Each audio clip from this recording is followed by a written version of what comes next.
শরীয়তপুর ২ আসনের ৪০টি ভোট কেন্দ্রের ভোট স্থগিতের আবেদন করেছেন জামায়াতে ইসলামের প্রার্থী মাহমুদ হোসেন। মঙ্গলবার বিকেলে প্রধান নির্বাচন কমিশনারের কাছে লিখিত আবেদন জমা দেন তার প্রধান নির্বাচনী এজেন্ট মোয়াজ্জেম হোসেন মিলন। পরে নিজ বাসভবনে সংবাদ সম্মেলনে মাহমুদ হোসেন কেন্দ্র দখল, জাল ভোট, এজেন্টদের বের করে দেওয়া ও ভোটারদের ভয়ভীতি দেখানোর অভিযোগ তোলেন।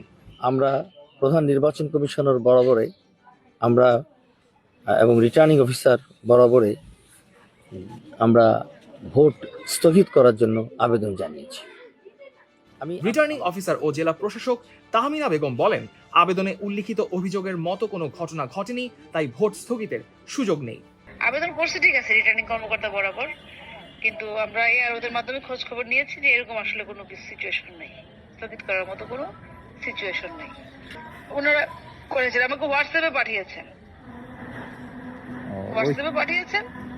কিন্তু আমরা সেটা তো আমি ওদের মাধ্যমে যে পার্টিকুলার ওনাদের অভিযোগ আমরা সেটা ওদের মাধ্যমে যাচাই বাছাই করেছি যে সেরকম আসলে ভোট কেন্দ্র বন্ধ করা বা ভোট বন্ধ করার মতো সিচুয়েশন উদ্ভব হয়নি এখন।